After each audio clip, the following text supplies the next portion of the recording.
Welcome to our class on Chassidus. We're going to be learning a beautiful, powerful Chassidic discourse from the Rebbe. The name of the Chassidic discourse is called Ve'ela המשפטים. The Rebbe said this Chassidic discourse on Shabbos, Parashas Mishpatim, that year there were two Adars, and that Shabbat blessed the first month of Adar in the year Tafshin Mem Aleph 43 years ago. The Rebbe went on to certify and edit this Chassidic discourse in honor of the 22nd day of the month of Shvat, the anniversary of the Rebbe's passing in the year Tafshin Nun Beis. So again, the Chassidic discourse is based on the verse in this week's Torah portion where it says, "Ve'ela המשפטים asher h'tשמ לפניהם." These are the laws that you should place in front of them. And the verse continues on to say, "Ki sikne eved ivri," when you acquire a Jewish slave. So whenever it's known, the questions that are asked in the world of mysticism, the Chassidic discourse is that when it says lifneihem, in front of them, what does that mean? Plural, multiple people, and it doesn't say specifically who it is. On the other hand, v'sikne is referring to not plural, it's one singular, and it's being very, very direct. So you go from plural, indirect, to singular and direct.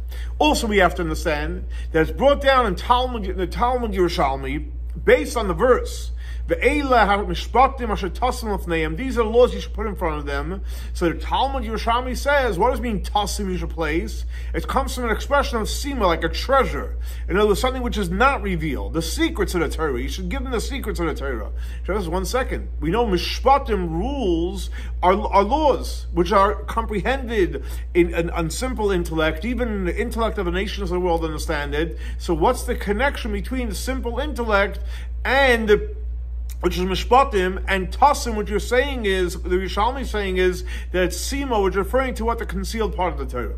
That's question number 2. Also, we have to understand, why is the first law, does it begin with talking about the laws of a Jewish servant? So Rebbe says it's explained in the Chassidic discourses in Oyer HaTorah, and he explains as follows. What is the idea of a Jewish slave, an Eved Ivri, spiritually? What does that mean spiritually? In other words, that's someone that serves Hashem. I'll say it in Hebrew, I'll translate, in a way of Kabbalah Torah. He just accepts, he does whatever he has to do, which is basically represented by a slave. A slave does the job. He doesn't understand it. He doesn't want to understand it. He doesn't want to enjoy it. You ask him to do something, he does it. So in other words, what is a Jewish slave spiritually? That means we serve Hashem, we accept, we do whatever we're asked to do. So based on that, we can understand why the first mishpat, the first law, is referring to the laws of a Jewish slave. Why is that? Because the Torah is trying to hint to us that even the mitzvot, even the commandments of mishpatim, which are logical laws, which we understand that it makes sense to us, but even though it makes sense, you can think you're going to do it. Why? Because it makes sense. We have to do it because of Kabbalah soil. Because we're doing it because Hashem told us to do it, just like the idea of a slave. So in other words, the reason why it begins with an Eved Ivri, because even though we're dealing with laws that make sense, but Hashem wants us to do it with Kabbalah soil acceptance. In other words, even though that these mitzvot are called in Torah, the Torah of truth, they're called mishpatim, their laws. In other words, so therefore, if their laws means that we can understand them, and therefore we should observe them because of the logic and the reason, but nevertheless, the main thrust of doing the mitzvah should be done in a way of Kabbalah soil. Yes, we do understand it, and yes, we're supposed to learn about it, but when we do it, we should do it. Why? Because Hashem asks us to do so. In other words, it applies to the person observing the mitzvah. In other words, a person doing the mitzvah should do it in a way that whatever Hashem asks me, Hineni, I'm ready to do it. That's from the person, but also the mitzvah itself. Why is that? Because all the commandments, even the commandments which logically make sense, the mishpatim, what are they? They're basically the will of Hashem. And if it's will, it's above logic. And this is what Hashem, so to speak, decreed, that these mitzvahs should have a logic to it. So the logic is comes secondary. So back to the point, what we're saying is that the idea of acceptance is A, the person observing it, and B, the mitzvah. You should look at the mitzvah, even though when there's a reason, the main reason is, this is what Hashem wants us to do. Yes, there's a reason, but that's secondary. In other words, and to add, the Rebbe says, that we observe the mitzvahs of mishpatim, which means the logical mitzvahs, we have to do it in a way of we're accepting. It applies even to the rule part of it. In other words, that we have to go ahead and observe the mitzvahs because there's a reason. So that's because Hashem told us to do so, and Hashem told us they should have a reason. Have a reason for it. So we're doing it because Hashem told us, but even the reason, it's also because Hashem told us there should be a reason for it. The main theme has to be we're doing what Hashem wants. And Rabbi says, you can say, this is what it says, that's why it says, ve'ela hamishpatim. And these are the laws. So we know it doesn't say Eila, these are the mishpatim, it adds a vav. Of the first letter before Eila is ve'ela, and these are the laws. What does it mean, and these are? It's and to something else. It means these are the laws, they're also the laws, and it's in addition to the first ones. What are the first ones referring to? The ones we received at Mount Sinai. So just like the first one just like the first laws we received at Mount Sinai, so ve'ela, these we also received at Mount Sinai. What does that mean? That when we were at Mount Torah, when we received the Torah at Har Sinai, so then we became servants of HaKadosh Baruch Hu. And that's what he's saying, is these are also from Sinai. In other words, just like when we stood at Mount Sinai, we basically had Hineni, Hashem, whatever He wants to do, we're going to do. So now also, when you're giving us the laws that do make sense, and even the part that we have to do it for a reason, we have to do it in a way of we're doing it because as accepting whatever Hashem asks us to do. And therefore, that's why the Elam Mishpatim begins with which rules? With the rules of the Jewish slave. Why? Again, to remind us that even the mitzvah of mishpatim, which means logical laws, our initial approach, and Rabbi uses in Yiddish, the erste Zugang, the initial approach to learn it and to observe it, has to be done in a way of acceptance. Just like a servant accepts, Hineni, hey, what's my job for today? I'm doing it. The same thing also, that should be our initial approach to all the mitzvahs, even the ones that make sense. Hineni, what do you want me to do, Hashem, and I'm ready to do it. And Rabbi says, and an additional explanation, in other words, since the main idea of serving Hashem, what's the ultimate serving Hashem? When you serve Hashem like a non-Jewish slave. In other words, why is that? Because first of all, a Jewish slave, after 6 years, he's free. And even someone that wants to stay on, he goes out in the Jubilee year. However, when it comes to a non-Jewish slave, on a spiritual level, it says that you're a slave forever. In other words, the enslavement of the Jewish slave, even while he's a slave, is not the same level as a non-Jewish slave. So in order to hint that idea, that even the mitzvahs that are logical, we have to do it as Kabbalah soul to accept. So the Rebbe says, 1 second, if that's the case, if the whole message is that we should do it because Hashem is asking us to do so, there's a deeper level of slavery, there's a deeper level of commitment, and that is what? The non-Jewish slave on a spiritual level. So if that's the case, why didn't it start with the mitzvah of the Eved Kanani, the non-Jewish slave? Why did it start off with a Jewish slave, which obviously the Rebbe is going to explain later on in the Chassidic discourse. And he says as follows. We're going to understand this based on what Chazal teach us on the verse, ve'ela hamishpatim asher tashim. These are the laws that you should put in front of them. So since it says asher tashim lefneim, you should place it in front of them. It's laws, you have to teach it. It should say eila hamishpatim asher talamde, you should teach them. But it doesn't say teach them, it says you're presenting again. So what do we see from here? That it's not enough that you should teach the students many, many times till they know it, but you literally have to put it in front of them that they should get it, they should comprehend it, it should resonate with them. So it's not enough, because teaching, you can teach someone, I'm teaching you, you get it, you don't get it, okay, if you don't get it, you'll have to figure it out another time, or you'll have to spend time meditating on it. No, Asher Tassim Lefneya means that you have to place it to them, that it resonates. I got it. It's not just enough to teach, but it has to be something that they can receive and they get it. So based on that, the Rebbe says, this that it says afterwards, ki sikna, when you acquire, and we said before, ki sikna is singular. Why is that? Because to acquire is going on the part where it says asher tasim. In other words, what did we just learn? That you have to place it into them that the person gets it. It means the person's slow or not getting it. You have to spend time with that individual till they get it.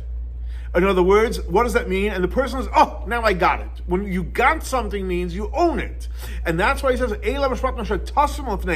means they have to be able to get it, and that's why he says, ki sikna. Because they have to, and an individual, because each individual has to acquire it. And like it's brought down in Chazal, based on the verse that says, B'soiras Hashem chavtzoi, in the Torah of Hashem you desire, uv'soirasoi, and in your Torah, so to speak, yega you yoyim v'layla, you toil day and night. In other words, so first part of the verse is called, the Torah is called on the name of Hashem, Torah Hashem chavtzoi.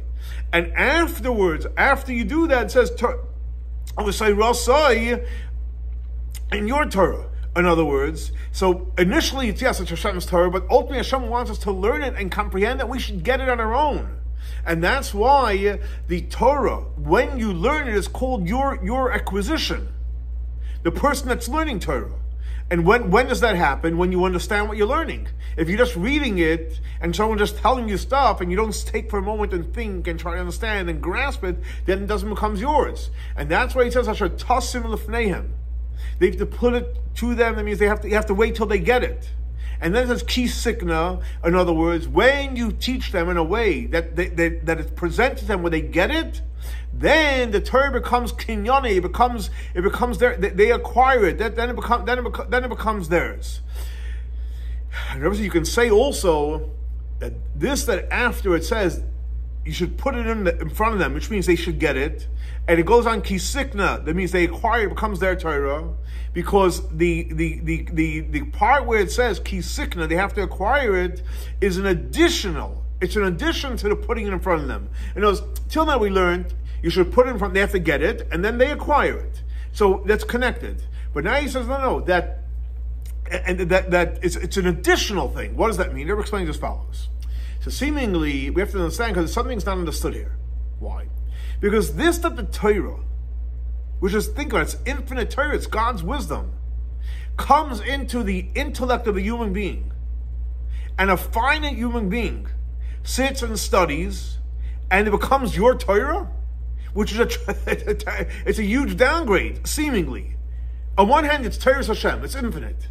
Me, a simple human being, could sit and learn and comprehend it. How does that work? But on the other hand, what did we just learn? That when you learn it, it becomes yours. So we're saying is that not just it becomes yours, it's actually a quality in the Torah. I mean, it's fascinating stuff. It's Torah Hashem, you learn it, then it becomes yours. And that's actually a quality of Torah that you get it. What does that mean? And the Rebbe explains this as follows. This that the Torah, which is infinite wisdom of Hashem, it's the Torah of Hashem, comes down, so to speak, down here. We say down mean to a physical level where God's concealed, which means even after it comes down into this world and it goes into a human finite brain, guess what? It still remains the intellect of God, which is above our ability to comprehend. So it's fascinating. It's God's Torah. We learn it and we get it. But even once we get it, it doesn't become not God's Torah. It's still God's powerful Torah. Now, but this that you comprehend it, how can you comprehend it? Because the source is, and I'll say it in Hebrew, in the Oirein Soif HaBligvul, the source of the Torah is in the infinite part of Hashem. And because it's sourced in the infinite part, it's not limited, it's higher, it's lower. And therefore it's able to be down here. So the Rebbe is saying a deep idea. Torah is the infinite Hashem, comes down in our comprehension, but nevertheless it's still it's still the pure Torah. How is that possible? And he says exactly, because Torah is sourced in the infinite, and in infinite there's no thing that's higher and lower. So because it's not limited to higher and lower, so even when it comes down, you can comprehend it, and it's still connected to the infinite part of Hashem. In other words, besides the fact that when the Torah comes down here, it remains connected, and it remains the infinite Torah, which means it's the wisdom of HaKadosh Baruch Hu, of Hashem. And on the contrary, when it comes down and we learn Torah and we comprehend Torah, so it actually has a upgrade, and it has a certain quality the way Torah was before it came down there. Why is that? Because when the Torah comes down here, what gets revealed? That the source of Torah is in the infinite part of Hashem. So again, Torah is infinite. It comes down here in our comprehension. The question is, how could it stay here and still connected? Because it's connected to Eretz Unbelievable. So you see that once it comes down in our brain, it actually gets revealed that Torah is sourced in the Eretz Unbelievable. And the same thing also, that when a person learns Torah, and you comprehend the Torah, and it becomes your Torah, you can say, listen, this is what I understand, I comprehend it. And even after it becomes your idea, your Torah that you're learning, you're comprehending, it remains pure as Torah's Hashem. And not only that, when Torah becomes, so to speak, that you get it and you understand it, it becomes even higher, so to speak, than Torah's Hashem. Why is that?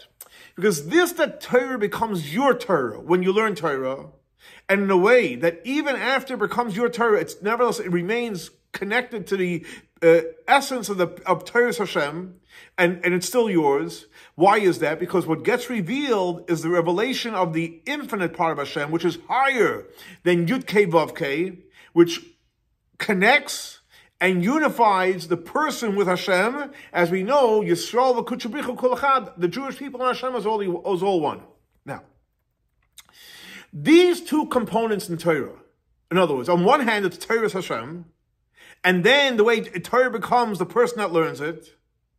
So generally speaking, that's the difference, the way Torah is sourced in the world of Atzilut, and the way Torah comes down into the world of Bria.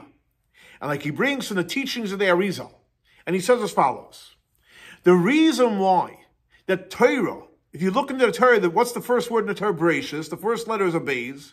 The reason why it starts with a Beis, because the Aleph of Torah is referring to the way the Torah is in the world of Aleph and Atzilus. And the Torah that we learn, that we comprehend, that's the Torah in the world of Bria, which is the Beis of Torah. So the Aleph of Torah is the Torah of Atzilus, and the Beis of Torah is the Torah of Bria, the one that we learn. And it's explained in Chassidus that this is what it says, the verse says, Val Torascha, your Torah, Shalimad Torah that you taught us. So Val Torascha, your Torah is referring to which Torah? The Torah of Atzilus. Shalimad Torah that you taught us, that's the Torah in Bria. Now it's known that the world of Atzilus has many names. One of the names it has is called Kinyan, acquiring. Like we say in the prayers, Baruch Oisech, Baruch Yotzrech, Baruch Boirech, Baruch Koinek. So Oisech, Yotzrech, and Baruch is referring to the world of Bria, Tzia, Asiya, and Koinek is the world of Atzilus. Why is that? What's the connection of the world of Atzilus and the idea of Koinek? Because what does that mean? You acquire something. When you acquire something, you're not forming or creating or shaping anything new. You're just acquiring something. You're taking something that before was concealed to you. It was revealed by somewhere else. And now you revealed it by you. In other words, before you acquired it, the thing existed. But it existed in someone else's property. So therefore, for you, it was concealed. And when you acquired it, it got revealed. So the same thing also, the idea of the world of Atzilus, since it's close to Hashem, it's only revealing in Atzilus what was concealed in Atzilus and revealed before higher than Atzilus. So Atzilus is connected to what? To the idea of Kinyan. So that's why, after it says, h't'sm l'fneihem, that you have to put the Torah in them where they get it, so it says ki sikna. What does that mean? That even though that when you learn Torah, you have to comprehend it, h't'sm l'fneihem, you have to get it, and up to the point where it's called your Torah, but the learning has to be in a way that that the Torah you're learning, you should realize that even after you comprehend it, you have to remember there's still a Torah Hashem. There's still a Torah in the world of Atzilus. And that's why it says ki sikna. So in other words, it says h't'sm l'fneihem, which means you have to comprehend it. But ki sikna, remember there's a world of Atzilus, which is called Kinyan, and Torah exists on a higher level. So based on this, the Rebbe explains, now we'll understand why the original question what we had in the Chassidic discourse, why in the Talmud Yerushalmi it says that h't'sm is referring to Sima, which we said it's concealed, the concealed part of the Torah. Why is that?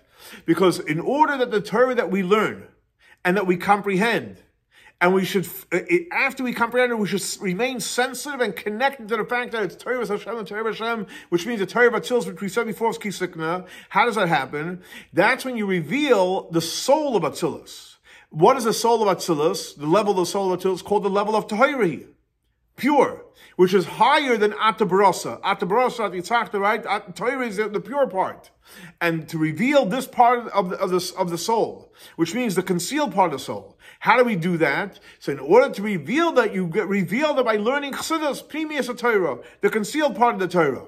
And that's why it says, h't'sm lifneihem, ki sikna. Because when you go ahead and t'sm in a way of the concealed part, which means you learn Chassidus, then you reveal the inner part of your soul, knows lifneihem, the pnimius, the internal part of your soul. And then what happens is, even in the Torah that you're learning, which is t'sm lifneihem, which you're comprehending it, which you're understanding it, what gets felt is the Torah of Atzilus, which is connected to the idea of what? Of Kisikna. Okay. Now, this explanation of Ve'ela המשפטים, these are the laws that you should put in front of them. What does that mean literally? That Hashem is telling Moshe Rabbeinu that Moshe Rabbeinu should put the laws in front of the Jewish people. So therefore, when it says ki sikna, and it says ki sikna in a singular term, which is referring to what you should put in front of them, is also referring to Moshe Rabbeinu. What does that mean? And everybody says like this. It's brought down in the Zohar, and any time that it says a name of somebody, I'll quote the Zohar, B'kulu atar d'shma itkar trei zimna, pasuk time b'gabayu. Any time in the Torah that a name is mentioned twice, one after the other, so there's a gap in between. Otherwise, it's going to be a run-on. So, for example, it says Avram, you pause, and Avram again. The only time where there's no gap is by Moshe Rabbeinu. Because when it says Moshe, Moshe, and there's no gap in between. So why is it by all the names, there's a gap in between? But when it comes to Moshe Rabbeinu, there's no gap in between.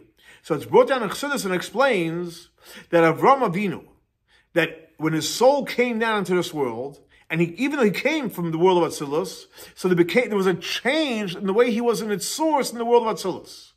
However, Moshe Rabbeinu, even after he came down into this world, Atzilus still was revealed in this world for Moshe Rabbeinu. Up to the point, there's no difference. And that's why there's no gap between Moshe and Moshe. So there's by Avram Avinu, there's the Avram the way he was in Atzilus, and then there's the way Avram came down to this world. Moshe Rabbeinu, there was the way he was in Atzilus, and the way he was down here is the same way that he was in Atzilus. And why is that? That even when he was down here, he was in the level of Atzilus, because the source of the soul of Moshe Rabbeinu comes from the circles, and which is above all the levels of Hishtalshelus, the way things flow down from the top to the bottom, etc. So when you're dealing with the circle, which is above Hishtalshelus, so there, Atzilus and the world of Asiya, it's all equal. So Moshe Rabbeinu, since he comes from the circle, so therefore it's all equal, and therefore even when he came down to this world, he was still in the level of Atzilus. And that's why it says to Moshe Rabbeinu, Asher tasim lefnei, you should give it to them, they should comprehend it. Ki sikna.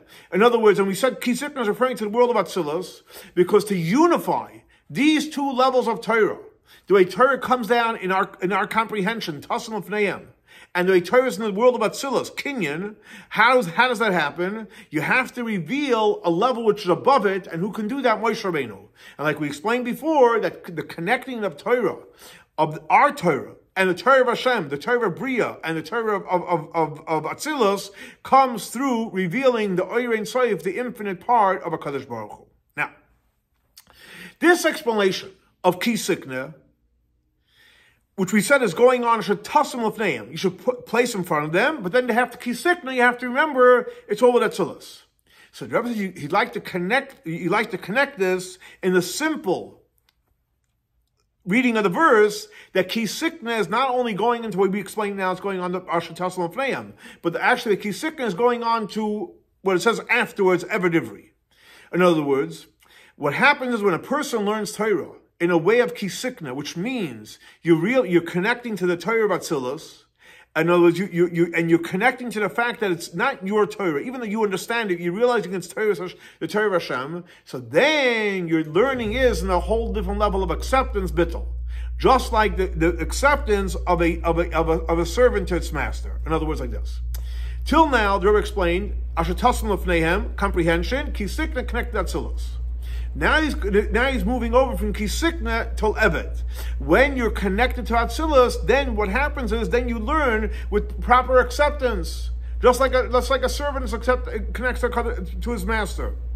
In other words, even though when a person learns, we don't want you to throw your intellect into the garbage. On the contrary, when you learn, you have to understand what you're learning. You have to understand it, you have to comprehend it, you have to struggle with it, you have to meditate on it. Now, when you comprehending, is that throwing you in the garbage? That's bringing you to the table. No. You have a brain, and you have an existence, and you have the way you understand things, and maybe different than someone else's. And how much more so when a person is learning, with the learning, you're owning it. So that means you're really, really owning it. You have an opinion about it. But nevertheless, when a person feels that the Torah, even after it came down into his intellect, what does he realize? After all said and done, it's still Torah Hashem, it's the Torah of HaKadosh Baruch Hu. Which means it's the intellect of HaKadosh Baruch Hu, which is much deeper and much higher than the intellect of human beings. Now this, that the person does comprehend it, because God's not limited. He's not limited in any limits. Not even an infinite limit. And therefore, you can have both. You can have infinite and you can have finite. In other words, which means that the finite human being's intellect could comprehend the infinite intellect of HaKadosh Baruch Hu. So in other words, this that you understand Torah with your finite intellect, it doesn't negate the idea of having acceptance. Because this that I understand Torah with my intellect, and yes, it's my Torah, my comprehension, it's not because of me. But that's because since Hashem could do anything, and He gave me the power to understand Torah. So based on this, Rebbe says, now I'll understand the famous teaching Chazal, where it says in reference to Torah, it says, Oila shel Torah, the yoke of Torah. In other words, seemingly, what is the mitzvah of learning Torah? When it says you should learn Torah, you have to learn Torah, it's not that you should go ahead and nullify your intellect, but on the contrary, you should use your intellect to understand Torah. And also we know the rule is that a person that learns Torah, you have to understand it the way you understand it. You can't say, Hashem says, or my teacher says. No, you have to understand it, because Torah is not in heaven. And Hashem smiles and He says, no, my children, you were successful in putting out your opinion. So what does it mean that you should have the yoke of Torah? Yoke means you're just accepting. You're not using your intellect. It's like almost they want two things from us that are opposites. On one hand, they want you to understand, and on one hand, they want you to accept. How do the two go together? Which one am I supposed to be doing? So the explanation is as follows. When a person knows and feels and recognizes that the Torah you're learning is whose Torah? It's the Torah of HaKadosh Baruch Hu. Now, God gave you permission that you should learn and you should come up with your own ideas. And Hashem says, Netzchuni, Bani, Netzchuni. Why is that? Because Hashem is not limited. Hashem doesn't get offended if you have an opinion. And therefore, Hashem is so great that you can come with your own ideas. But this that you understand Torah with your intellect, and the way that you're putting your effort into it, and you do it, but you still realize that Hashem, it's ultimately the Torah is coming from Hashem, and you're humbled and accepted to the Torah, just like a servant's willing to do whatever the master wants. Now, but on the other hand, this is the Torah was given to you because that's the will of Hashem. So in other words, it's a fine line. In other words, on one hand, yes, you have to learn, you have to comprehend, and Hashem wants you to use your comprehension. But on the other hand, to realize the Torah is Hashem. But when it's Torah Hashem, it doesn't stop you from using your intellect. But you realize that the intellect you have, because Hashem gave it to you, and Hashem wants you to learn. I never say he liked to connect this, where it says in Chazal, based on the verse, "Ve'ela המשפטים." These are the laws. So we said that it should say Eila, these are the laws. What's Ve'ela and these are the laws? So we're saying Ve'ela means the vav that's in addition to what it says before. And it's just like the ones from before came from Mount Sinai. These are also from Sinai. What does that mean? That the power that we have to unite the two opposites. In other words, that on one hand, we comprehend it, we understand it. But on the other hand, we have to fully comprehend it, and something that we have to totally understand. And then the Torah becomes my Torah, so to speak. But nevertheless, we have to learn Torah in a way of kisikna, which means that we're recognizing it's Torah Hashem. Like we said before, it's the Torah of the world of Atzilus. And not only that, we have to learn in a way like an Eved, accepting. This was all given to us. The power to do the two opposites was given to us on Sinai. Why? Because over there at Mount Sinai, you also had the two opposites. You had the fact that we existed, and you had the component that you're in acceptance.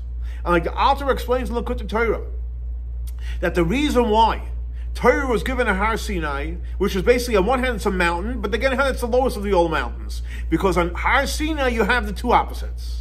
On one hand, you have the component that's a mountain, which means it's elevated, it's a somebody.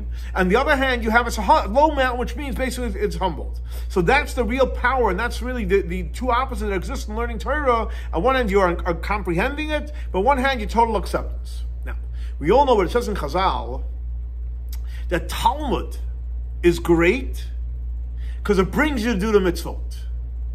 There's debate. What's greater, learning Torah or doing mitzvahs? What's the answer? That Talmud is greater, but not in its own right, because it causes you to do the mitzvahs. So Rebbe said you can say that by taking these two opposites, on one hand, it's our existence, our mind, our comprehension, but on the other hand, we're accepting the fact that it's Hashem's Torah, which exists in learning Torah.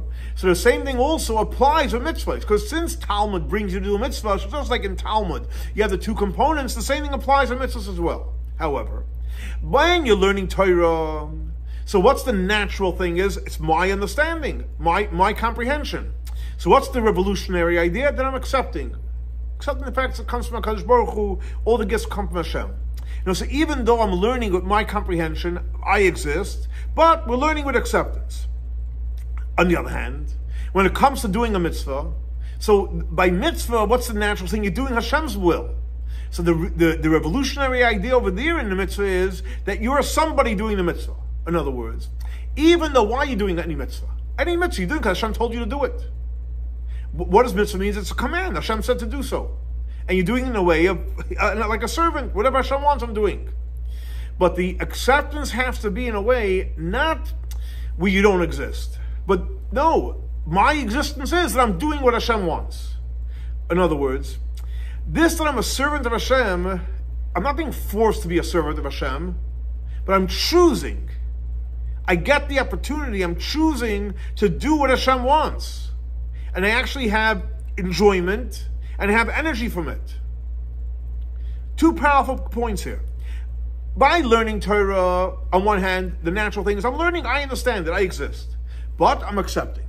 By mitzvah, the natural thing is I'm doing what Hashem wants. But even though I'm doing what Hashem wants, no. But I am somebody that I'm choosing to do what Hashem wants, and I love doing it, and I have enjoyment from doing it. I have energy from it. And you can say that the reason that the beginning of all the mishpatim, all the rules, all the rules of Parsha Mishpatim, how does it begin? It says the Eila Mishpatim Ha'tשמ, these are the rules you should put in front of them, which is referring to learning Torah. Like we said before, it's about placing that they should learn Torah. Not like all the commandments in Torah that starts off, Daber el b'nei Yisrael, speak to the Jewish people, or command the Jewish people, and doesn't say anything about learning. Why is that? Because this at the beginning of Parsha Mishpatim, which is talking about learning Torah, and it talks about the idea of a servant, is to hint to us that when it comes to doing all the mitzvahs, we have to do it in a way of we're willing to accept whatever Hashem wants. And since when we accept to do what Hashem wants, all the mitzvahs, how do you do it? You don't just do it like a robot. You do it with energy. You do it with passion, with pleasure. So the same thing also, the beginning of the Parsha talks about learning Torah. That from the enjoyment and the pleasure and the energy of learning Torah, from here comes in energy and enjoyment, even the level of Kabbalah souls. The ultimate goal is that even when you're doing whatever Hashem wants, Hineni, you have to take away from here that you should do it what? With chayas, with energy, with tainug, with pleasure. So based on this, Rebbe says, now we'll understand why the beginning of the Torah portion begins off with what? With an Evet Ivri. a Jewish slave. Because we asked before, why doesn't it talk about a non-Jewish slave? And it was like, even though the main servant, ultimate service, is a non-Jewish slave. And Rabbi explained, because the completion of serving, which means that you're accepting, you're doing what Hashem wants, is ultimately, it's when we serve Hashem, and I'll say it in Hebrew, and I'll translate because it's important, you're doing it with tainug, which with deep pleasure, and with chayas, and a lot of good energy, and that's specifically by a Jewish slave, not necessarily a non-Jewish slave. So the message over here is that when we do Kabbalah soil, we should do it with chayas, with energy, and with deep pleasure. And Rabbi Yitzchok said we're going to understand this based on a powerful teaching of the Alter Rebbe in a Chassidic discourse which is called the Yimkar Ish as Bitei La'ama, when a person sells his daughter for a maidservant. And in reference to this Chassidic discourse that the Alter Rebbe taught, so his grandson, the Tzemach Tzedek, says, in reference to this Chassidic discourse, and I'll say it in Hebrew, it says a drush nechbad, it's a very, very honorable Chassidic discourse, and it speaks about the different levels of the servants on a spiritual level, and it connects it to the idea, like explained in Tanya, about three different types of people, which is a tzaddik, someone's a righteous person, a rasha, someone that's wicked, and a beinoni, an intermediate person. And he explains that the Alter explains, and again, some comments on it, that these three different types of servants that it talks about in Parshas Mishpatim, an Eved Knani, a non-Jewish slave, an Eved Ivri, a Jewish slave, and an Amma Ivriya, a Jewish female slave, is referring to three different levels on a spiritual level of serving Hashem. And he explains as follows. What is a non-Jewish slave spiritually? What does that mean? A non-Jewish slave means that the will and the pleasure that a non-Jewish slave has spiritually is, in Hebrew it's called prikasel. He doesn't want to do anything. He doesn't want any responsibility. He doesn't want any commitment. He doesn't want to have any schedules. I just want to do what I want to do when I want to do it. And like it says clearly, Avda befker nichalei. What is a real servant, the highest level of servant? He just wants to be free for all. He wants to do whatever he wants. In other words, what gives that type of slave pleasure? No responsibility, no commitment. In Hebrew, it's called prikasel, no yoke, no responsibility. Now, so on a spiritual, what does that mean practically? It means I don't want to serve Hashem. I don't want to do anything Hashem wants me to do. So when does he serve Hashem? The only time he'll serve Hashem is if he has to. Whether it's someone punishing him, what does it mean spiritually, a punishment? What does that mean spiritually? That when all of a sudden the godly soul starts shining in a very, very powerful way, so he's going to go ahead and do what he has to. So an Eved Kanani spiritually, he doesn't want to do anything. The only reason he'll do it is because he's forced to do it on a spiritual level when the Nefesh Elokis says, hey, this is what we're doing.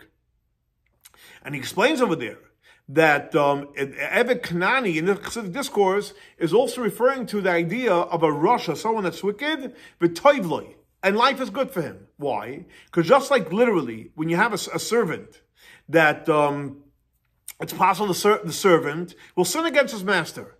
But on the other hand, when the master takes out the whip, so to speak, or the stick, and hits him, he does what he has to. So the same thing also applies to serving Hashem. It means even though his personal pleasure, he'd rather do nothing, and he'd rather rebel against Hashem, but since afterwards all of a sudden the godly soul starts shining, which means it creates guilt, so now the person feels bad, and he regrets what he did, but he still remains a slave. In other words, it's not like all of a sudden he became a tzaddik. He doesn't want to do anything. He wants to do what he wants to do. But listen, he's embarrassed. The godly soul is revealed, so he shows up and he does what he has to. But the internal part didn't change. On the other hand, even a beinoni, the intermediate, and there's two levels in a beinoni. We're talking the lower level of the beinoni.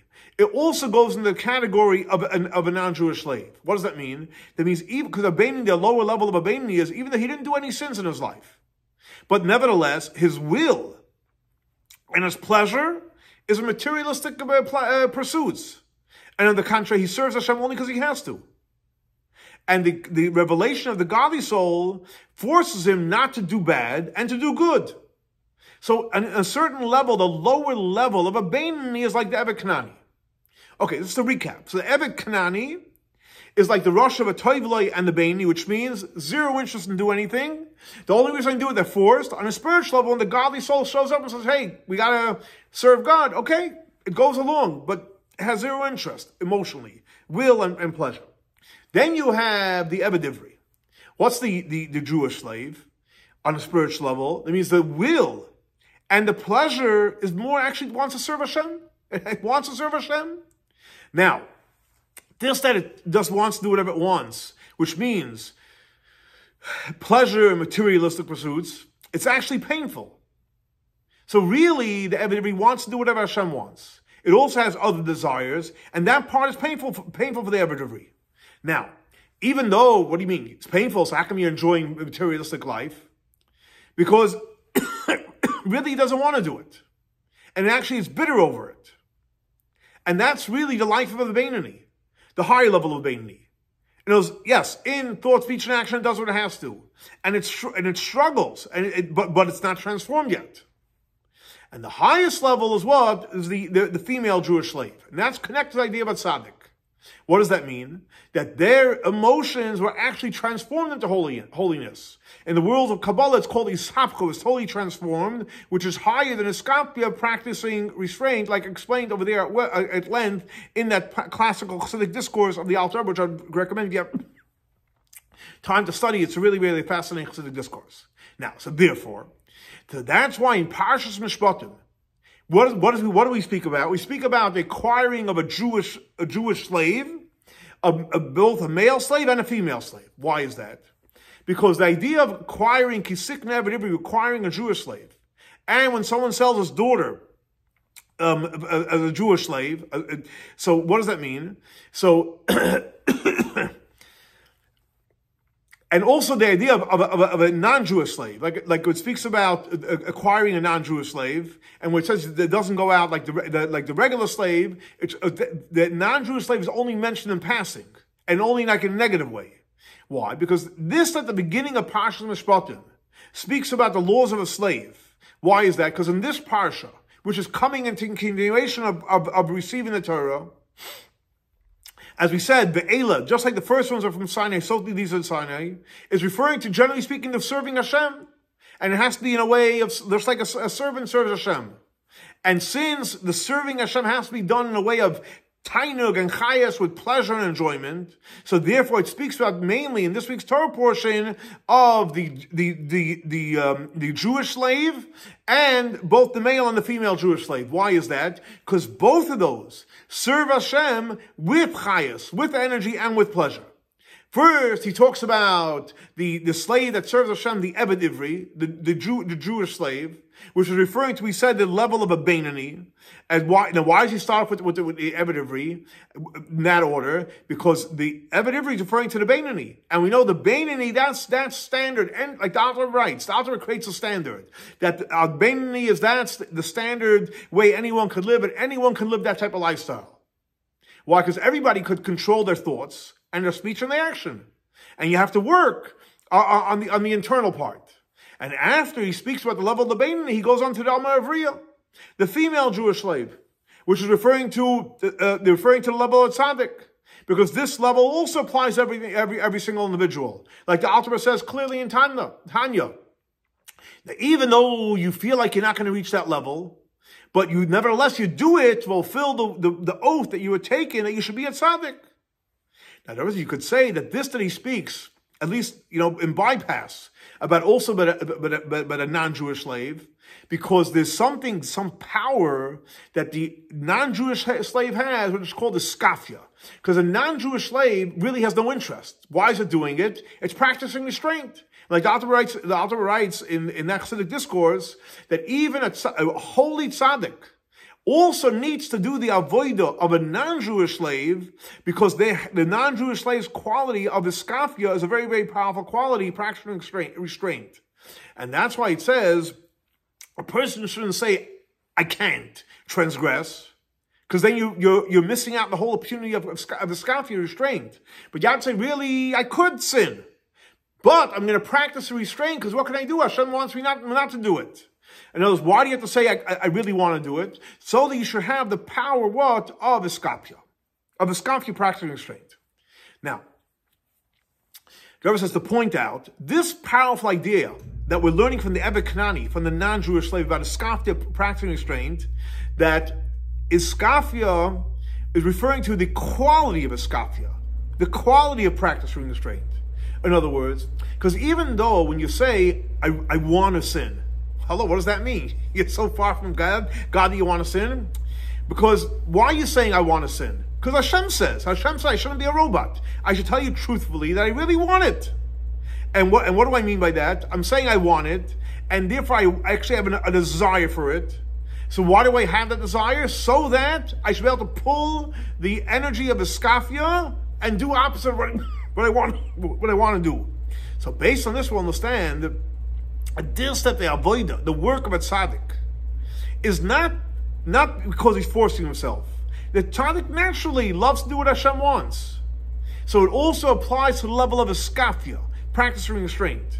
In other words, even though it's real iskafia, it's real practicing restraint, because this you say, I really want to do it, which means you're awakening within yourself a desire to do something against Hashem, but you practice restraint not to do it, and that's their pleasure.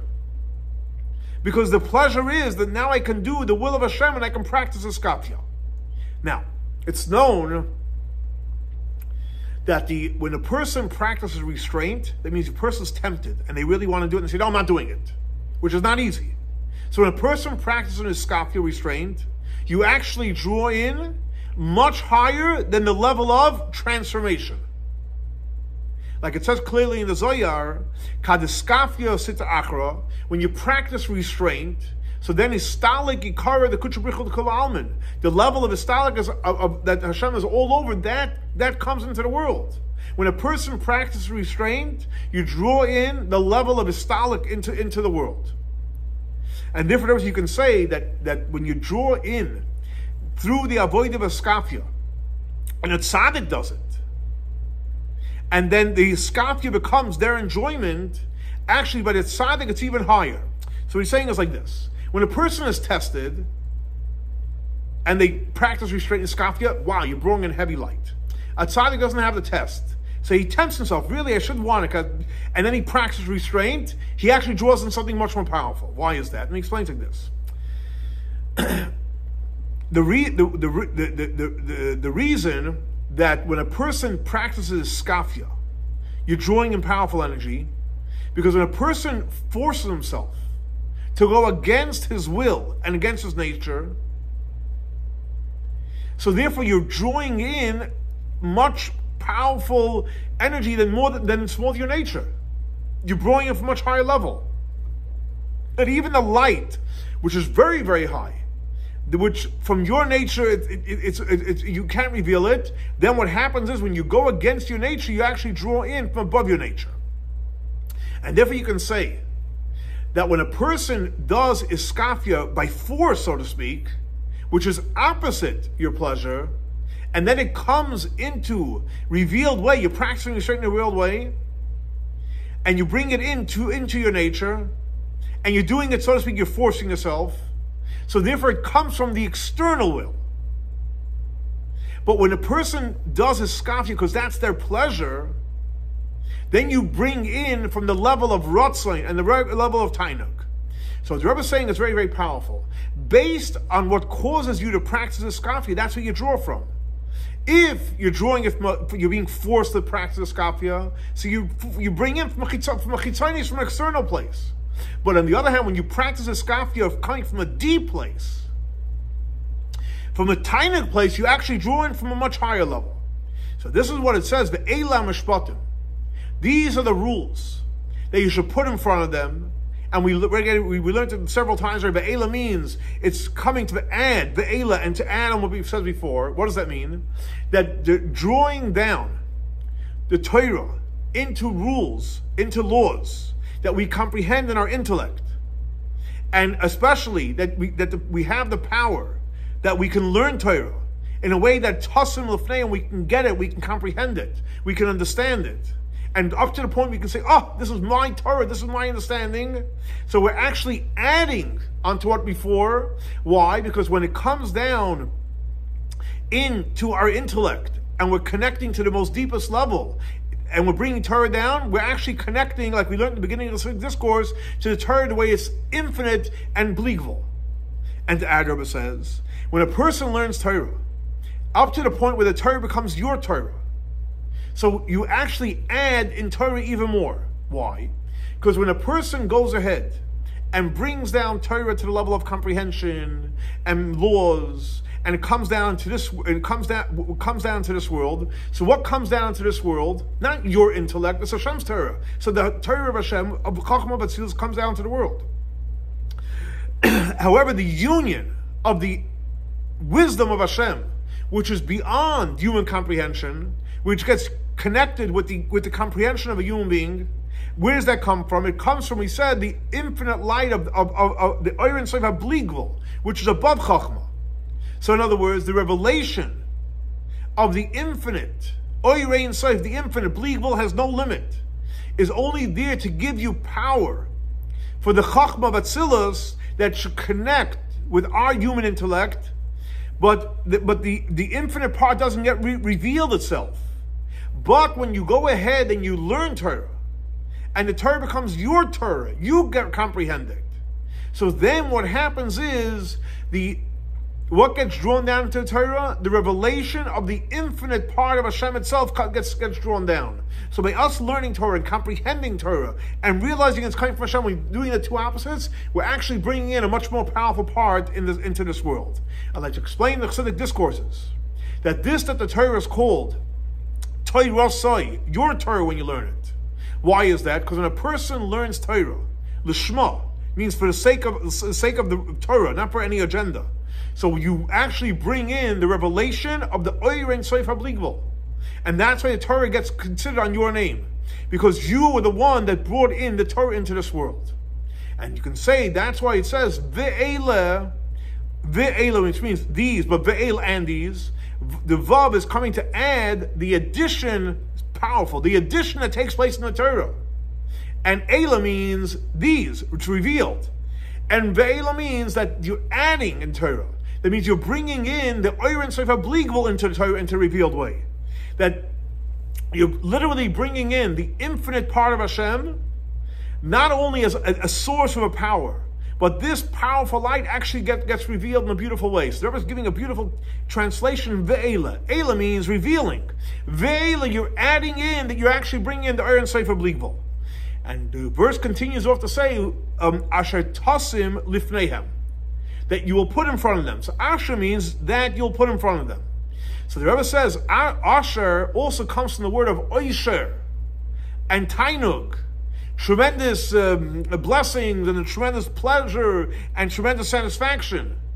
So in other words, the idea of the Ve'ela, which means Vav and Eila, bringing in the Oyer Sof HaBligvul in a revealed way, which basically you're adding in Torah, you're bringing in the revelation of the infinite part of Hashem, that comes from a level of Asher, Oisher, Tainug, pleasure. And this that a person learns in a way of Oil HaTorah, you're accepting the Torah, which means you're connecting to Hashem's Torah, and that, so that, since Torah naturally you're learning, you're comprehending, how you're accepting, so we learned before that's the level of Iskafia, because even though it's not natural to accept, I understand it this way, but you bring in the powerful tool of Iskafia while you're learning, and since your acceptance is in a way, it doesn't totally knock you out, but on the contrary, you realize that it's your Torah, but from accepting you're connecting to the infinite part of the Torah, just like the power of Iskafia by a tzaddik, which means that the practicing restraint becomes their pleasure, and therefore, so you learn Torah, the practicing restraint that's Hashem's Torah becomes your pleasure, and therefore you bring in from the level of Asher, which idea what? Of Tainuk. I'm going to finish off and he says as follows. That when we learn Torah in a way of Asher, tremendous Tainuk, Tasim Lefnei, we're understanding it, but we're bringing it from the infinite part. Kisikne Evet, we're connecting to the world of Atzilus with acceptance. That means we're learning Torah, we're comprehending it, but nevertheless we have the level of acceptance like a servant, and in a way that the revealed part, when you learn the revealed part of the Torah, is in the same level, like you're learning the Chsil part of Torah, like we said, like we brought from the Yerushalmi, h'tשמ, like Sima, which is a treasure. So when we learn in that way, it means we're learning with our comprehension. But on the other hand, we're realizing it's Hashem's Torah, and we do it from a place of Eskafia and Tainug. Through that, we merit to revelation of the Torah of Mashiach, which we know is Torah Chadasha Me'iti Tetzei. We're going to have a whole new level of Torah. And when is that going to happen? The Geula HaMitis V'Hashlema. In the redemption, the true redemption, the complete redemption through Mashiach Tzidkenu, and like the Rebbe finishes off, B'mheira V'yameinu Mamash, very quickly in our days, in a literal way. So here you have a beautiful Chassidic discourse about the power of learning Torah, the way to learn Torah, the way literally we have the power to bring in the most powerful energy of our Kadosh Baruch Hu into the world, and by bringing it into the world, will ultimately create, like the Rebbe says, will merit to have the Gili of the Torah Mashiach, and God willing, will be in Yerushalayim Ar Kodesh. Our next class will be in Yerushalayim Ir Kodesh. Have a great and blessed week. Shavua Tov.